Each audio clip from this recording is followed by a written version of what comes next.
If you're a facilities manager at a university, you know students rely on the cafeteria for breakfast, lunch, dinner, and the occasional late-night snack. So when a dishwasher breaks down and dirty plates pile up, the mess hall can turn messy in the blink of an eye. Enter Grainger. With over 1 million industrial-grade products and fast delivery, the product you need now is never far away. So you can turn that dishwasher back into a lean, clean washing machine. Call, click Grainger.com, or just stop by. Grainger, for the ones who get it done.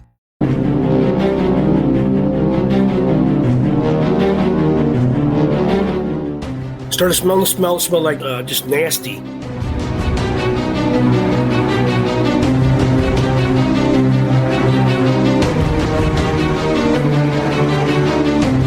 I started shining my light because I could tell it was coming from that area down on the bank.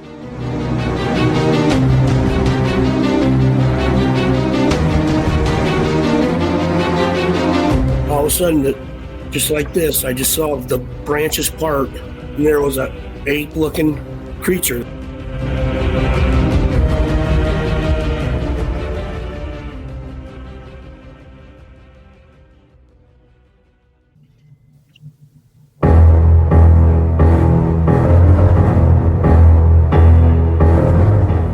This is the Cryptid Creatures Podcast. I am Brian, and with me, as always, is my co-host Todd. What's going on, buddy?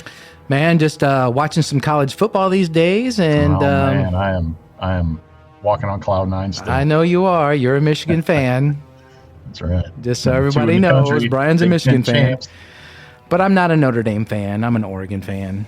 That's right. So we have that going for us, I guess. But yeah, man, those guys are doing well. Oh man, I'm so excited. You were saying earlier the first game is Georgia. Well, yeah, I know, but hey, we got to do what we got to do. You were saying earlier that what was the stat on Michigan? They were the only team to do what? They are the only team to start the season unranked and end up playing in the college football. And that's awesome, man. That's awesome. Yep. Even though I'm not a Michigan fan, I'm happy for him. You know, I am. Mm-hmm. I'm sure everyone's tired of the Alabamas and all that stuff. So, yeah. But it's been a crazy year in college football. It has been wild, man. Teams have lost that shouldn't have been losing, and it's just look at Cincinnati undefeated. Yeah, it's a shakeup for sure in Cincinnati. Who knows what's up with those guys, but we'll see. Yeah. But anyway, we're not here to talk about football, unfortunately. We can do that another time. No. Yep. We're here to talk about Chris and his encounter tonight. Chris is coming on. Had some things going on in Illinois again. Illinois. So, one more time. We got a bunch of stuff in Illinois. I know. And I don't think this was southern Illinois. No, it was northern. Yeah, which is weird. Northwest. Yeah. So we'll get him on and see what the hell's going on there. What do you say? Yeah, let's go get him. All right, here we go. Chris, thanks for coming on the show. You're welcome. I'm happy to be here. Yeah, good to have you. Yeah, we appreciate it, man. So, for sure. Chris, you had a Bigfoot encounter. You had told us that it was near the Green River in Illinois. What county was that in? On County Line Road. It's the road that splits Lee County and Whiteside County. Okay. And is that a little bit northern Illinois? Yeah. Okay. All right. Yeah, I'm about 120 miles west of Chicago and 70 miles south of Rockford. So. Now, what year did this happen in? The Bigfoot happened in 1985, the summer of 85, August. Why don't you go ahead and tell us what was going on and then what happened and describe your encounter for us there. Okay. So me and some friends, we were going to go catfishing on the Green River, and they were going to eat pizza first in Rock Falls, Illinois. So I headed out towards the bridge, parked my car on the bridge. The river runs east to west. I parked on the east side of the bridge. Not much traffic out there in the country, of course. Went over on the west side railing and cast in the water, waiting for a fish. I started smelling something like, I can only describe it as toe jam or stink bait or that cheese, that nasty cheese, Limburger cheese. Hang on just a second, Chris. You got a TV on or something? Yeah, let me turn. I'm watching Bigfoot right now. Finding Bigfoot. Hold on. I was watching that too. What do you guys want? I'm watching it too. It's on my TV and I got it on mute.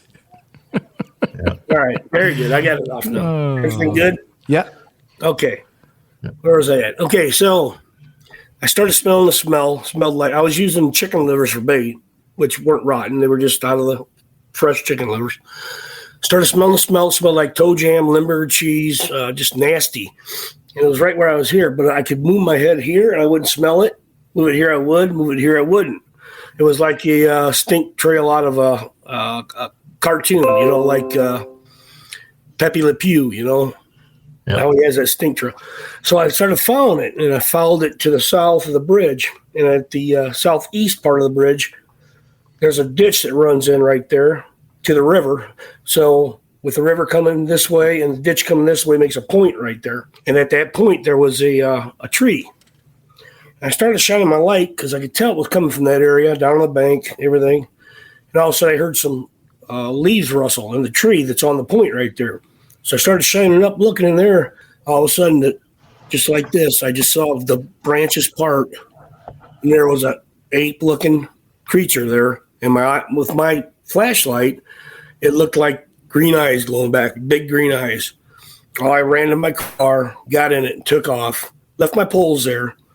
Took off down the road. As I'm going up a hill, my friends are coming back from eating pizza, and we went past each other and came back. I said, they go, what's going on? I said, I'm not going back.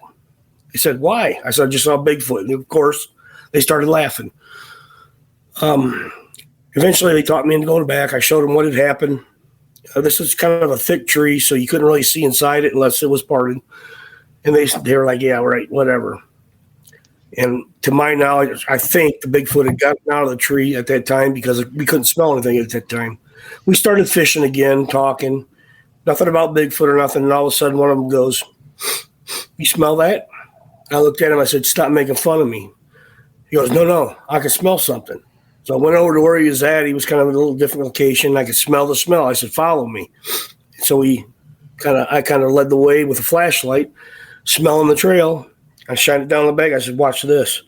And I shined it up the tree. And all of a sudden, branches parted again, big hairy face, green eyes. And they ran. I ran. We got our vehicles, left, came back the next day and got our poles. And I did do some research on it, on the Bigfoot. I recall the registration of reports. I never reported it. But I'd say it's about 10 miles from there in Rock Falls. There's a place called Nelson, Illinois, and there was a reported sighting there. So it wasn't too far away from where I was at. How far away do you think you were when you shined your flashlight and saw this thing move the branches apart? And saw from the bridge. Yeah, from the bridge to the tree, it was probably about 20 foot. Wow, that's close. Yeah. Can you describe exactly what you saw in any more detail than what you've already given us? I mean, did it have an ape-looking face, a human-looking face?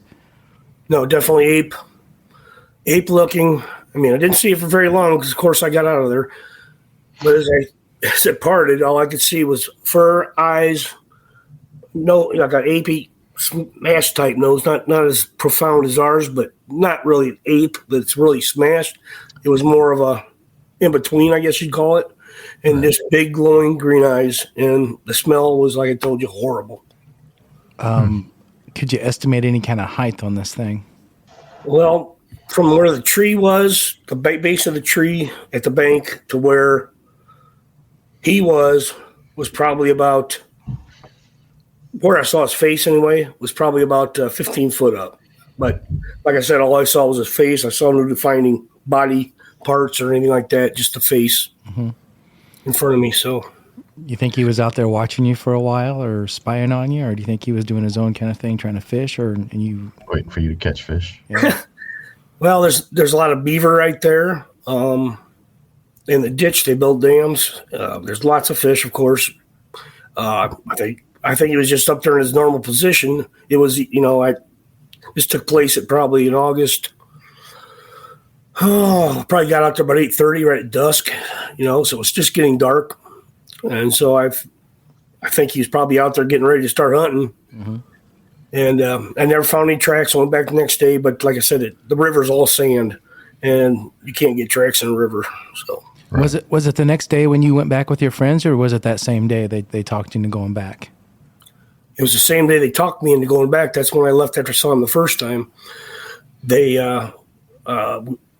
all left after we came back and saw him the second time. We left and never came back till the next day. Yeah, I don't blame you.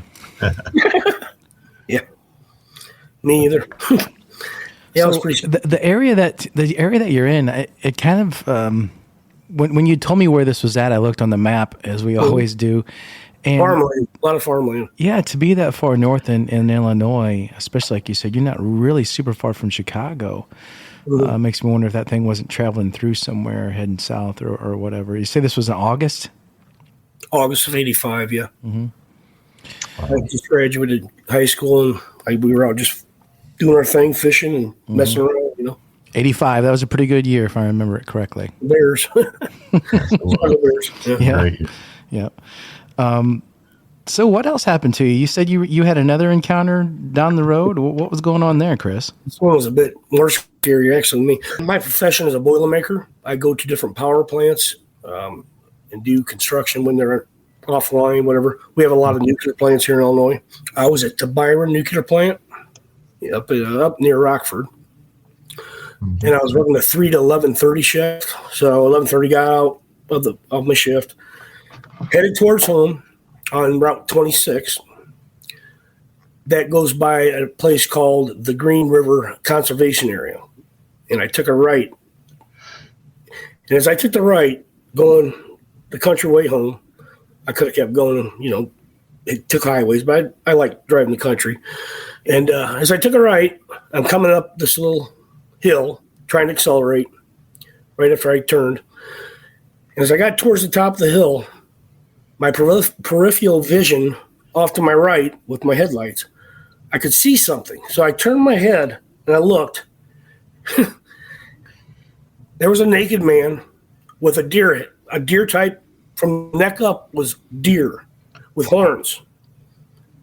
I didn't make out any body parts like that, but he was running side by side with me on this road. And I started to accelerate to get away, and it took off in front of my car and at a 45-degree angle, ran across the road at speeds I've never seen before and took off into another field heading south. And I got home. It was about 12:30, 12:45 when I got home in the morning. I went upstairs. I looked at my wife was in bed. I woke her up. I said, "You're not going to believe this." She goes, "What?" I said, "I just saw a naked man running next to my car with a deer head with antlers." She looked at me and she said, "You can't make this shit up."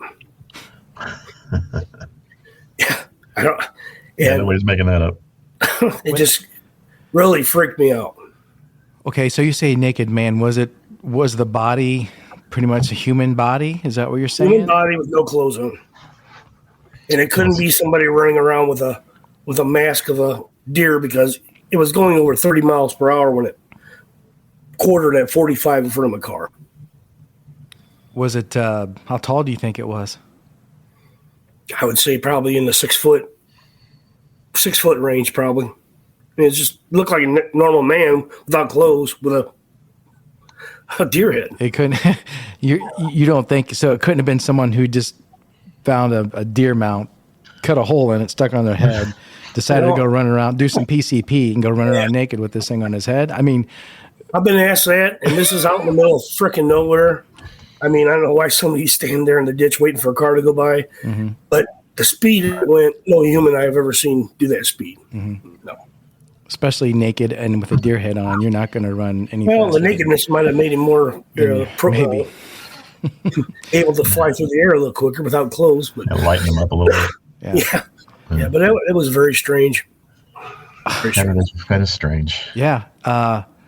I was talking to Brian about your encounters before we got on here, and we were saying how maybe this was a Wendigo that you saw, but I don't know that they are exactly like that. I mean, to the body, it was just almost, it wasn't anything different than human, Chris. It was human body. It was like a human running a race. I mean, standing straight up erect. And normal size. It wasn't like real super skinny, super bony. No, it was like a muscular human. Huh. Wow. I mean, it happened so quick. It's hard to it's hard to calculate all this stuff in your head when you're Is just there, looking at it, you know. But when it ran in front of me, it was a normal, like a well-fit human being. Is there Indian land up around that area? I'm not really sure. Reservation land. I mean, a lot of people find the arrowheads quite often. I mean, that was all swamp when Illinois was being populated. They drained it by making the Green River. They, I don't know what they did to the land to get all the water to go to the Green River, but they made it so they had farmland. But I think there was quite a few probably Indians around because they find arrowheads all the time. Yeah.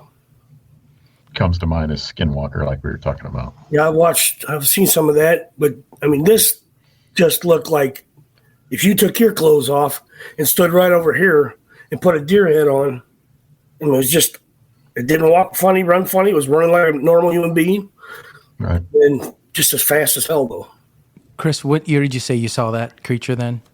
Oh, that would have been, I got in the Boilermakers 92, probably around 97, 98. Okay. So like 10 years or more after the Bigfoot sighting. Yes. Which one scared you more? Probably the Bigfoot because I was on foot. I wasn't in my car like I was with Deer Man, but they both scared me. I mean, I don't usually get scared very often, but that really spooked me. Right. Did you ever notice any weird lights in the sky or lights in general in that area at all between these two sightings or during these two sightings? No. Okay. No, but I've got a story about that. My buddy, I mean, this was actually, I don't know if you guys do too much alien research or... A little bit. Yep. A little bit. Back in 1982, I think it was, my friend who I work with, him, his brother, and another friend were coming back from Rockford up by the nuclear plant. And they took a road off to the east of it, or west of it, I'm sorry. And they encountered a UFO that did like maneuvers out in the field. And the next day, they were contacted by G. Allen Hynek and taken to Rockford with a hotel called the Clock Tower Inn. And they were taken separately and interviewed. And they actually went out in the limos with the guys dressed in black, G. Allen Hynek and all of them, to the area. And they took soil samples looking for radiation and stuff like that. The government did. And this was in the Rockford Register Star, which you can look it up.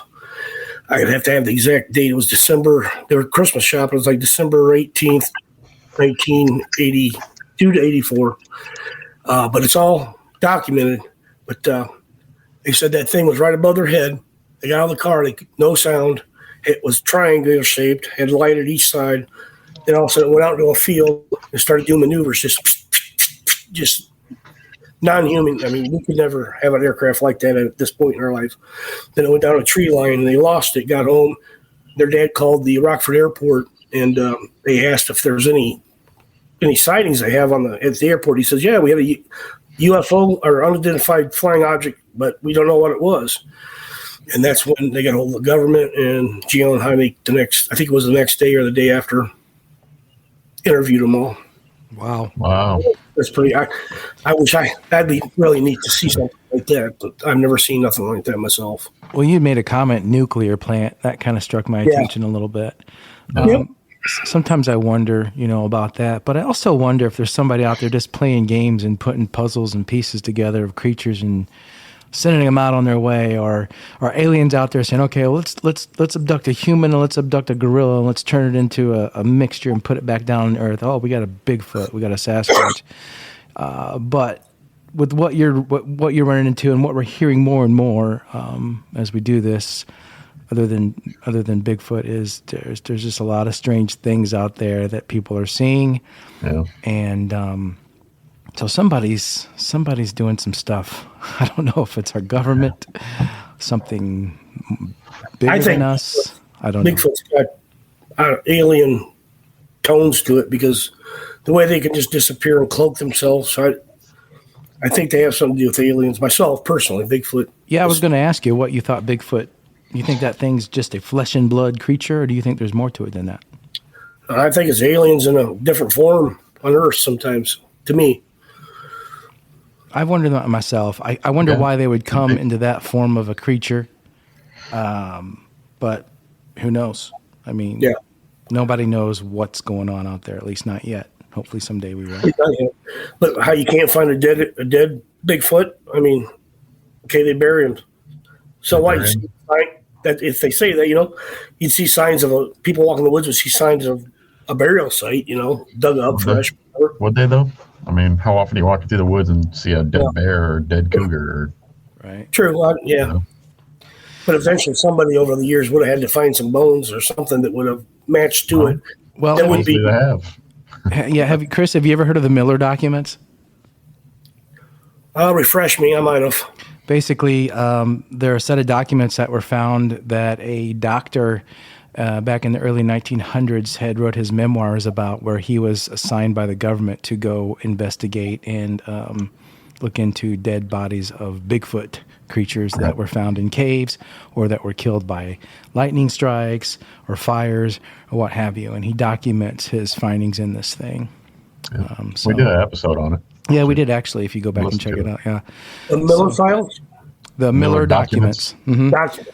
They're hard to find online if you can find them, but sometimes they're out there and available. But I will look. Yeah. So, that being said, we already think the government has bodies or has had bodies and know what these things are. Absolutely, Bigfoots and aliens, I think. For sure, covering stuff up. Mm-hmm. Yeah. We trust our government. Right. Well, Chris, we thank you for coming on and telling your stories and talking to us. Those are really cool. Yeah, those were good. Yeah, I might have some more if I think back long enough, but those are the ones that really come to mind to me, that I cannot ever forget. Right. If you still get out there and fishing and stuff, keep your eyes open. I do, and I just bought a telescope. I'm going to be looking around the skies. Oh, yeah. So definitely some weird stuff going on there for sure. There is. Oh, for sure. There is. And I don't discount people's stories because I've actually had one. Mm-hmm. I'm not going to – people laugh at me when I tell the story sometimes, but, hey, you weren't there. Right. Exactly. Mm-hmm. All right, Chris. Well, you have a good one, man, and thanks again. We appreciate it. You too. Where are you guys out of? Indiana? Is it? Or? Yeah, not far from Chicago, actually, about an hour and a half. Mm-hmm. Yeah.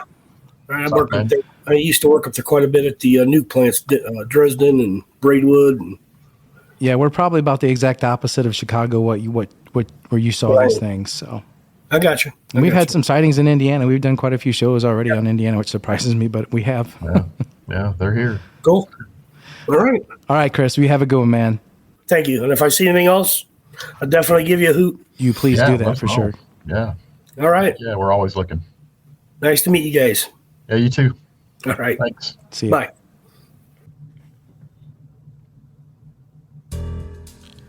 Well, definitely some interesting stuff once again.